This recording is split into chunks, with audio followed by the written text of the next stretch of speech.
오늘 성경 봉독하도록 하겠습니다. 역대상 2장 16절에서 그들의 자매는 수리아와 아비가일이라. 수리아의 아들은 아비새와 요압과 아사엘 삼형제요, 아비가일은 아마사를 낳았으니 아마사의 아버지는 이스마엘 사람 예델이었더라. 아멘. 오늘 이 말씀을 가지고 인간관계의 가시 요압에 대해서 같이 나누기로 원합니다. 우리 인생 가운데 인간관계에 가시가 없으면 참 좋은데 가시 같은 역할을 하는 주변 사람들이 있어서 고생하는 분들도 계실 것입니다. 우리에게 멀리 있는 사람이 우리에게 상처를 주지 않죠.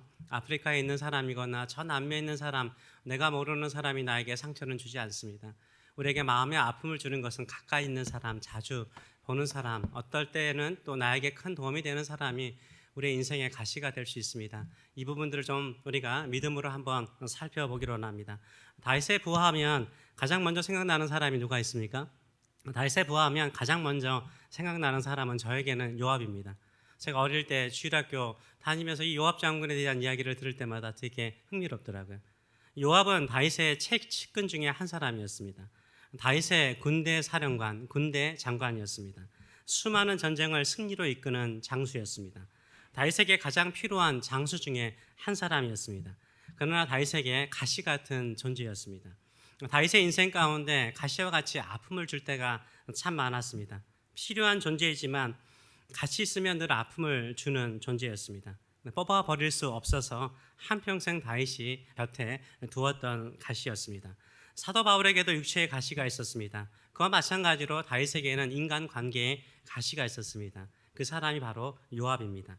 사도 바울에게 육체의 가시가 있어서 그 가시를 뽑아달라고 하나님께 3번이나 기도했다라고 말하고 있습니다. 다윗에게도 요압 장군처럼 그의 인간관계에 가시가 있었습니다. 그럼에도 불구하고 다윗이 어떻게 처신하였는지를 보면서 우리가 어떻게 해야 될지를 살펴보기로 원합니다. 사도 바울이 하나님께 육체의 가시를 제거해달라고 3번 간구했는데 고린도후서 12장 7절과 9절의 말씀을 보게 되면 이런 말씀이 있습니다. 여러 계시를 받은 것이 지극히 크므로 사도 바울은요 3층 천이라고 그러죠. 하늘에 올라갔어요. 하나님의 보좌와 하나님의 영광을 본 사람이에요. 특별한 계시를 받은 사람이죠. 그것이 너무나 크기 때문에 너무 자만하지 않게 하려고 내 육체에 가시를 주었다라고 말하고 있습니다. 사탄의 사자를 주셨으니 이는 나를 쳐서 너무 뭐하지 않게요? 자만하지 않게 하려고 했다라고 말하고 있어요. 사도 바울이 다른 사람보다 더 특별한 경험이 있고 계시를 받았기 때문에 교만하지 않도록 어떻게 하신 거예요? 가시를 주셨다라고 말하고 있어요. 8절의 말씀을 보게 되면 이것이 내게서 떠나가기 위하여 내가 3번 주께 간구했대요. 얼마나 간절히 간구했겠습니까? 이 구체적인 가시가 뭔지를 몰라요. 간질이라는 사람도 있고 안질이라는 사람도 있고 눈이 안 좋거나 몸에 간질처럼 가끔 거품을 물고 쓰러지는 경우도 있었던 것 같아요. 이것이 얼마나 사도 바울에게 부끄러운 일이겠어요. 그래서 3번이나 간절히 간구했어요. 근데 하나님께서 어떻게 응답하셨다라고 말합니까? 나에게 이르시기를, 하나님께서 사도 바울에게 이르시기를 내 은혜가 네게 족하다. 하나님의 은혜가 네게 충분하다라고 말씀하세요. 이는 내 능력이, 하나님의 능력이 네가 약한 데서 온전해진다라고 말씀하세요.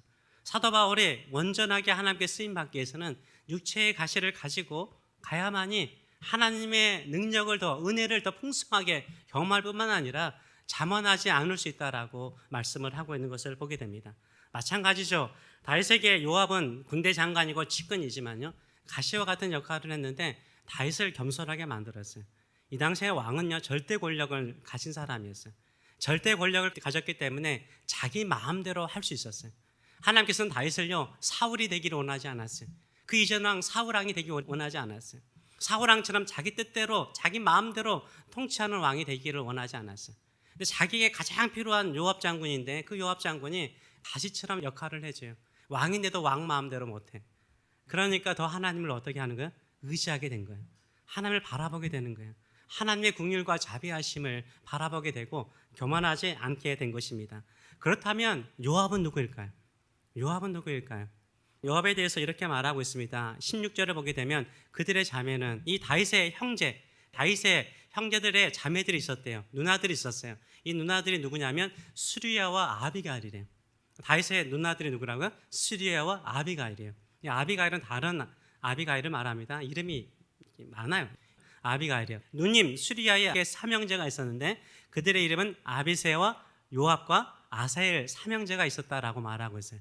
그 다음에 아비가일, 누님에게는 아들이 하나 있었는데 누구냐면 아마사를 낳았다고 말해요. 근데 이 아마사의 아버지는 이스마엘 사람 예델이었다라고 말을 하고 있어요. 이스마엘 사람과 결혼해서 누님이 이 아마사를 낳았죠. 그런데 이스라엘 진영 안으로 들어온 것 같아요. 근데 이 스루야의 남편은 안 나와 있어요. 일찍 죽었을 것으로 추정될 수 있는 사람이죠. 그래서 이 스루야가요, 누님이 남편이 없으니까 자식들을 어떻게 키웠을까요? 아주 강하게 키웠던 것 같아요. 아주 강하게 키워가지고 용사가 돼요. 대단한 용사가 됩니다. 요압은요, 다윗의 뭐요? 조카가 되는 거예요. 혈연적으로 조카가 되는 거예요. 다윗은 요압의 삼촌이 되는 거죠. 이런 관계에 있었음을 우리가 알 수 있습니다. 이 삼형제에 대해서 잠깐 살펴보기로 하는데요. 이 삼형제 가운데 아비새가 있습니다. 아비새는 요압의 동생이죠. 동생이에요. 근데 이 아비새는 대단한 사람이에요. 다윗이 사울왕을 피하여서 피난 생활하지 않습니까? 도망자의 생활을 할 때 이름이 언급된 사람 중에 한 사람이 누구냐면 아비새예요. 요압은 기록이 없어요. 광야 생활에 요압의 이름이 등장하지 않아요. 그런데 아비새는 등장해요. 언제 등장하냐면 이 십광야로 다윗이 도망을 갑니다. 이때 사울왕이 십광야로 군대를 데려와서 다윗을 죽이려고 그래요. 그때 사울왕이 잠을 자죠. 경비병조차도 잠을 자요. 이때 다윗이 2명의 용사를 데리고 사울왕의 진영에 들어가요. 그리고 사울왕 옆에 가서 물병과 창을 가져가죠.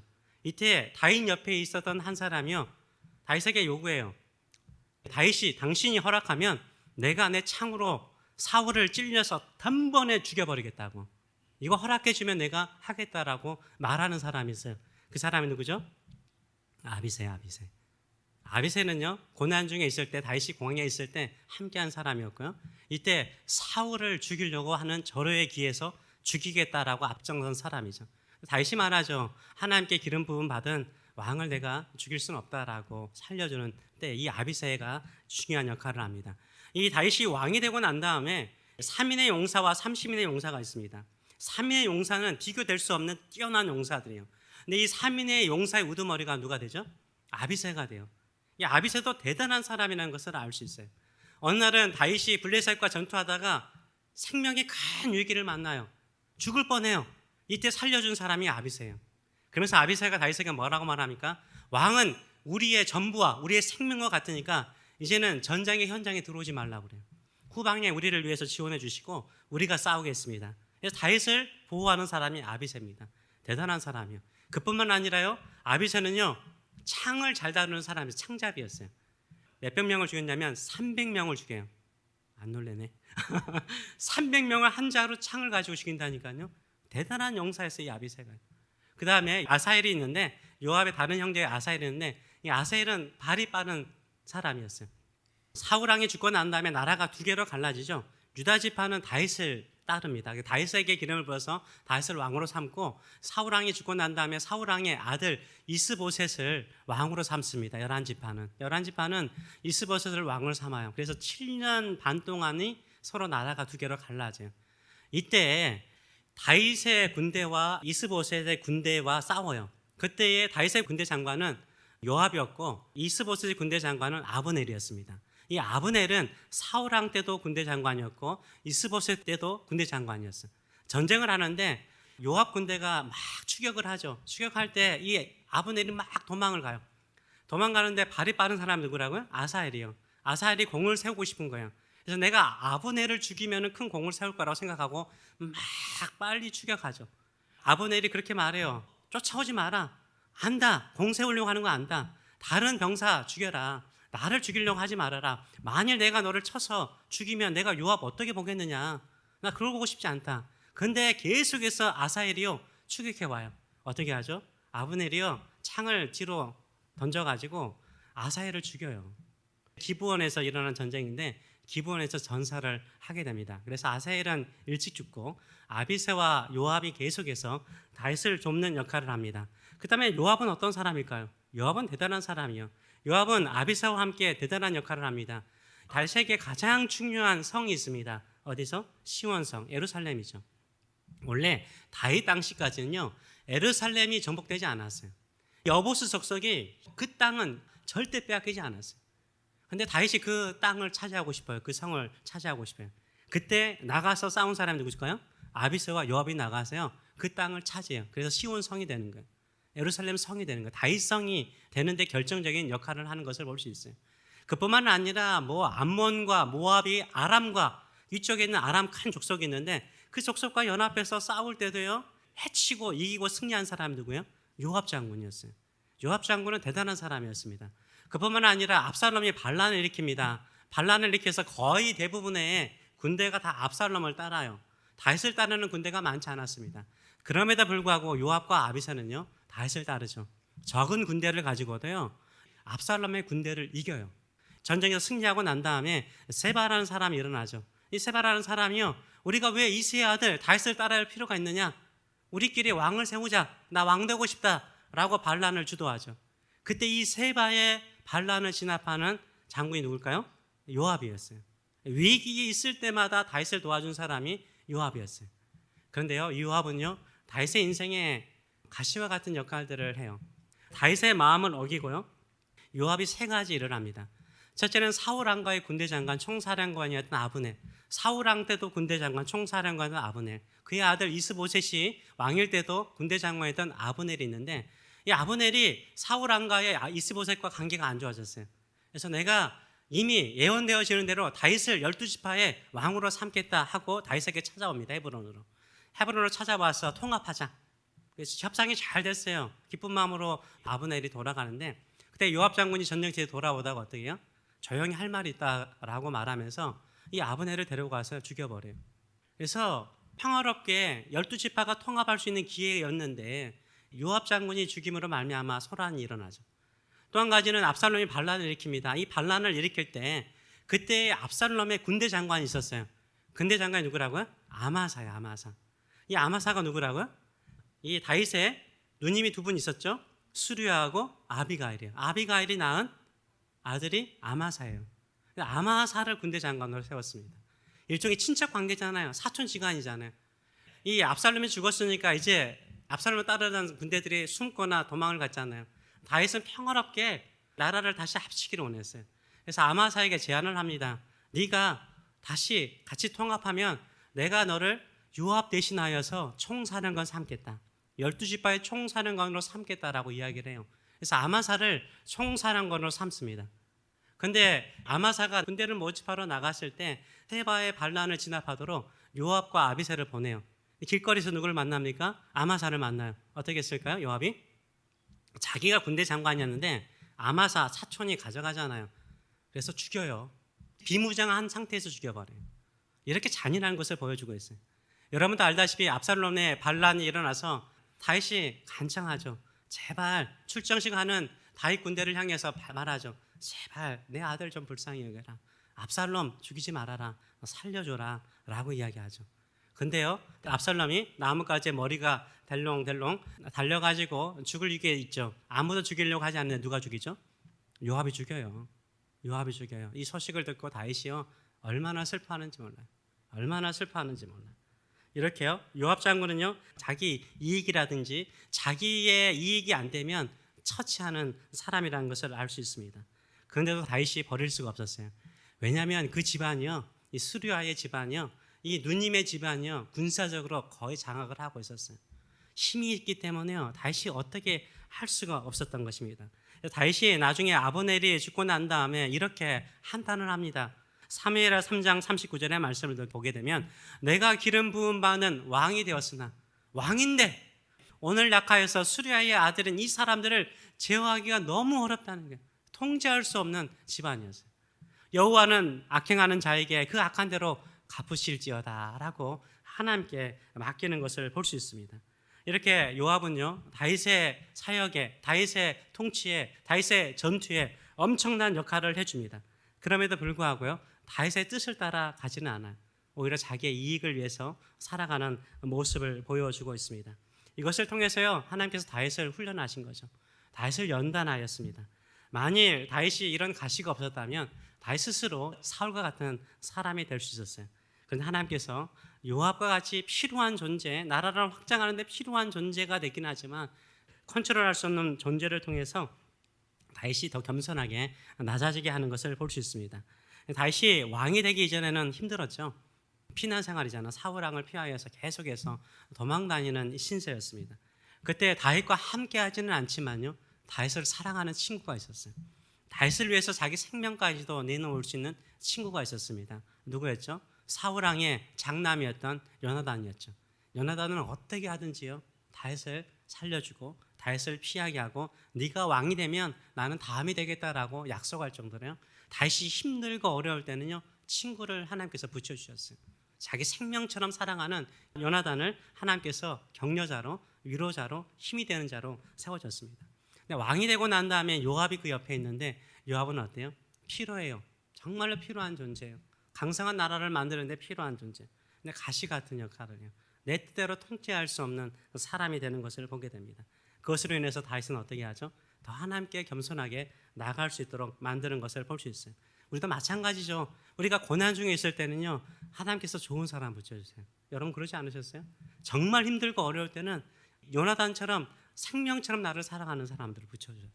나에게 큰 힘이 되고 위로가 되게 해요. 내가 완전하게 무너지지 않도록, 완전하게 넘어지지 않도록 하나님께서 좋은 사람을 붙여주세요. 우리가 잘 되고 형통하잖아요. 그러면 이상하게 나쁜 사람들이 와요.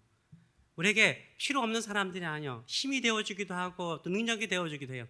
근데 우리 마음에 아픈 상처를 줘요.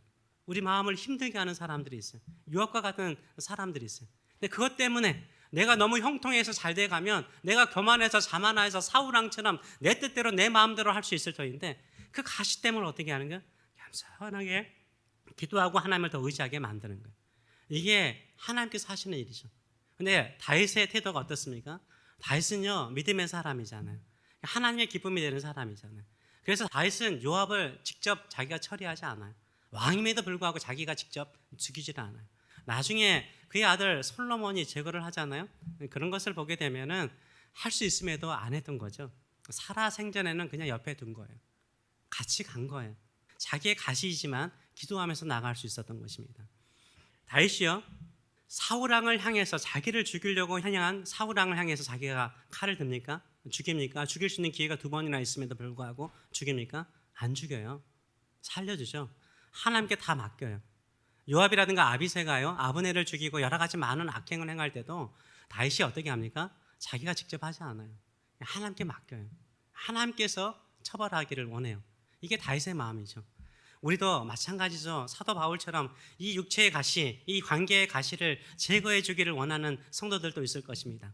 그런데 이것을 남겨주신 이유가 있어요. 왜 그래요? 우리를 겸손하게 만들기 위해서. 그때마다 우리 기도하세요. 다윗처럼 하나님께 맡기시는 저와 여러분 되시길 축원합니다. 하나님께 그 원수를 맡기세요. 그 가시를 맡기세요. 오히려 하나님께서 우리를 더 유익하게 쓰는 도구로 삼아주실 줄 믿습니다. 그래서 구약이나 신약이나요, 성도들을 향해서 외치는 메시지는 무엇입니까? 로마서 12장 19절은 이렇게 말하죠. 내 사랑하는 자들아, 사랑하기 때문에 더 권면하는 거죠. 내 사랑하는 자들아, 너희가 친히 원수를 갚지 말고 하나님의 진노하심에 원수를 맡기래요. 맡기라. 기록되었으되 원수 갚는 것이 내게 있으니 내가 갚으리라. 주께서 말씀하셨대요. 하나님께서 하신다는 거예요. 하나님께서 하신다고 말하고 있어요.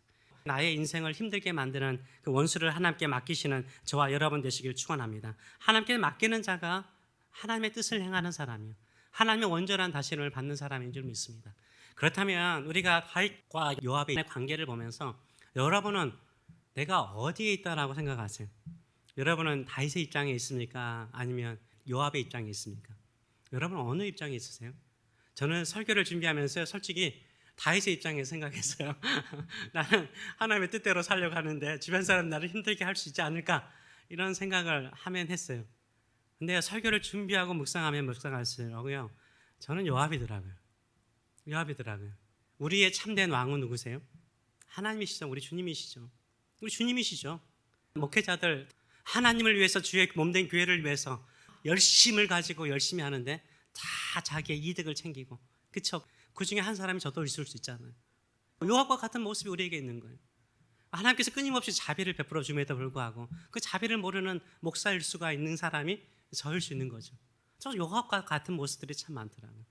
우리도 마찬가지예요. 다윗의 입장에 있는 사람도 있을 것입니다. 나는 말씀대로 살고 의롭게 살려고 애쓰고 믿음대로 살려고 애쓰는데 나를 이용해 먹는 사람이 있을 수 있어요. 나를 막 이용하는 사람이 있을 수 있어요. 그때 하나님께 맡기시는 저와 여러분 되시길 축원합니다. 혹시 내 자신이 요압과 같이 하나님을 믿는다고, 예수님을 믿는다라고, 예수님을 온전하게 섬긴다라고 말하면서 혹시나 나의 이득이나 이익을 위해서 살지 않는지, 혹시 그런 마음이 있다면 우리가 회개하고 온전히 주를 섬기시는 저와 여러분 되시길 축원합니다. 탐욕보다 더 무서운 것이 무엇이라고 제가 예전에 이야기했습니까? 탐욕보다 더 무서운 것이요, 시기 질투입니다. 시기 질투만큼 무서운 것은 없어요. 사울이 병든 게 뭡니까? 정신이 병들어 버린 게 다윗을 시기 질투합니다. 다윗도 시기 질투하면 병들 수 있는 거예요, 정신이. 근데 그렇지 않아요. 맡겨버려요. 이 시기 질투가 무서운 거예요. 요압이 행하는 모든 일들은 다 시기 질투예요. 시기 질투예요. 그래서 하나님의 뜻보다 자기 욕망을 따라 살아갈 때가 참 많습니다. 우리의 마음에도 교회를 섬기다가 또 주의 일을 하다가 우리 마음속에 생기는 시기 질투가 있다면 십자가에 못 박고 주의 은혜를 간구하시는 저와 여러분 되시길 축원합니다. 아멘. 그래서요, 우리 혹시나 내가 다른 사람을 정죄하거나 비난하거나 가시 같은 역할을 하고 있다면 한번 선인장의 가시를 생각하시길 바랍니다. 선인장의 가시도 원래는 입이라고 그러잖아요. 입인데 너무 메마르니까 이 입이 땡땡 돌아와서 가시가 된다고 그러잖아요. 그래서 이 가시가 찌르는 거잖아요. 이 풍성하지 않기 때문인 거예요. 이 가시 같은 이것을요, 필 수 있는 것은 뭐죠? 풍성한 물이 있으면 되는 거예요. 풍성한 물이 있으면 되는 거예요. 저도 항상 이렇게 기도해요. 은혜의 담비를 간절히 간구하는 것은 뭐냐면, 제가 메마르면, 내 영혼이 메마르면, 나의 삶이 메마르면, 나의 믿음이 메마르면요, 가시가 되더라고요. 가시가 되는 말을 하더라고요. 가시가 되는 설교를 할 수 있더라고요. 그렇기 때문에 항상 하나님의 은혜를 구하는 거예요. 잎이 되기를 원합니다. 하나님이 가시 같은 내 마음이 잎이 되기를 원합니다. 잎이 되어서 큰 잎이 되기를 원합니다. 잎이 무성하면 거기에 새들도 깃들잖아요. 사람들도 거기에 앉아서 안식을 취하잖아요. 위로를 받잖아요. 힘을 얻잖아요. 그런 마음으로 기도하시는 저와 여러분 되시길 축원합니다. 가시가 아니라 하나님의 은혜, 보혈의 은혜, 예수 그리스도께서 십자가에 죽으신 그 은혜의 마음이 내 마음에 넘치도록 풍성하게 되어서, 하나님 아버지, 제가 넓은 입이 되게 하여 주시옵소서. 그 입 안에서, 나의 믿음 안에서, 나의 위로 안에서, 나의 축복 안에서 수많은 영혼들이 회복되고 위로를 받는 놀라운 역사가 일어나게 하여 주시옵소서. 이렇게 기도하시는 저와 여러분 되시길 축원합니다. 아멘.